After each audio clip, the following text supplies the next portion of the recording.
everyone. So, you may think this is a Lincoln Continental, but it's actually the younger brother.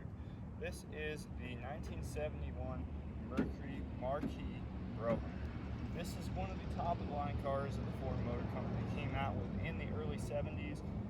It features the 429 Ford Big Block, which is the same thing as a Ford 460 that you may know in the later 70s. However, the 460 came with a different bore and stroke, and typically the 460 was also paired with lower compression heads. Show you guys how long this car is. It can barely fit in the screen, and I am almost 25 feet back here. This car weighs in at over 4,500 pounds, which is actually heavier than most of the trucks at that time period. These cars were featured in both a 4-door and a 2-door variant, with obviously the post and the hardtop being those 4-door options.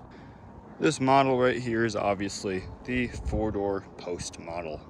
One of the other unique things about this Mercury Marquis is the fact that it has these vacuum actuated headlight doors. These were featured on cars such as the Mercury Marauder, Chrysler Imperial, and Dodge Charger.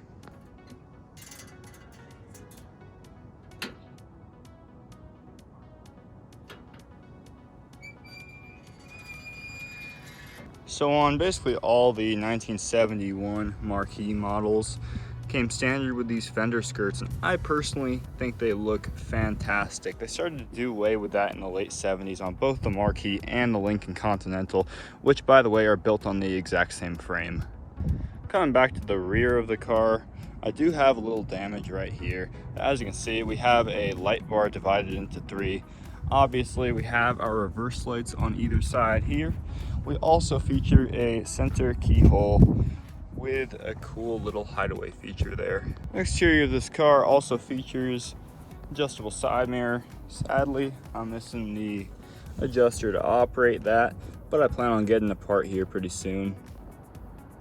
This particular car features an AM radio and a fully extendable electric powered antenna. Factory sound system includes 1 speaker per front door, 2 speakers right in front of the rear window, and obviously the 8-track and AM radio. Being a 70s luxury car, you do have quite a few ashtrays, such as this one right here, this one right here, and one on either side of the rear doors. The car does feature quite a nice climate control system. Sadly, I do need to recharge it with some R134A, because obviously can't get R12 anywhere and it desperately needs a recharge. I'll have to obviously buy an adapter kit and a couple other things to do that. Now with this little cool climate control system, you can control the temperature of the air coming out. You can control if your AC is on and off, and you can control the vents on the floor plus the defroster. You can also control the fan speed and a couple other things. This car does feature a C6 transmission without overdrive, where you can also select your high and low gears.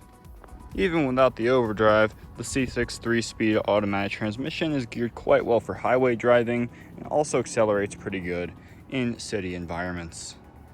The Marquis is equipped with a single exhaust with a massive muffler up there. I can zoom in on that for you guys. On this car, there is no interior hood latch. You just have a latch right here, right in front of the hood. Press it, pops right open. When opening the hood of this car, you'll notice the massive fan shroud containing the giant engine-operated fan. This car does not have electric fans, being that it is from the 70s. The car's coolant temp sensor is mounted right on top of the thermostat housing. In this car, I'm currently running a 180-degree thermostat.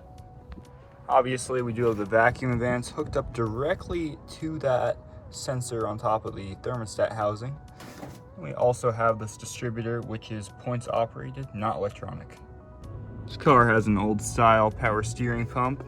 Check the fluid while it's running, and here's your dipstick right there.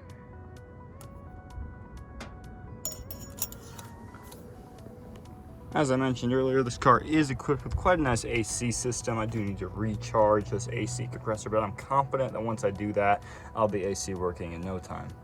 As for batteries, I am running the 24F DLG AutoZone battery, which has actually performed quite well in this car and cranks over the 7-liter V8 no problem.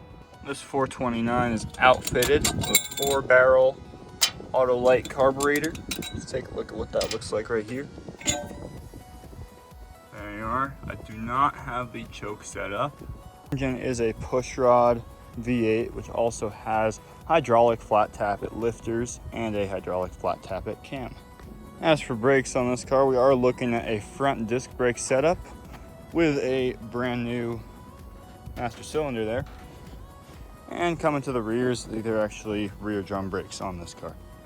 Currently running some genuine Motorcraft spark plugs on this thing with the AutoZone Duralast Gold spark plug wires. As for oil, I'm currently running a Castrol 1040 high mileage blend. As for the trunk of this vehicle, we are looking at more trunk space than you will ever need. I will safely say this trunk space is quite a lot bigger than a lot of modern mid-size SUVs. When I bought the car, it came with these pretty hilarious Weed America snow chains. It also came with a few genuine Motorcraft serpentine belts, and it came with a couple extra hoses as well. So now that I've given you guys the overview of the car, let's talk about, is it worth the money? I bought this car for $750 and I could not be happier with it. The exact car I was looking for, a 70s cruiser, and it does just that perfectly. Rides super smooth, has a good amount of power, and looks great while it's going down the road. As with anything, it is still a project. I plan on doing a lot more restoration work to this one while keeping the engine and drivetrain fairly original. My plans for this vehicle include modernized headlights, an HEI distributor, a respray, a new vinyl top, and possibly some new shocks as well. Kind of content, please stay tuned for more. I have a lot of plans for this car, and I think you guys would love to see how this thing turns out when it's done. I have quite a few awesome plans for this thing, so I'd recommend sticking around. Go ahead and like and subscribe, and I'll catch you guys in the next one. Peace.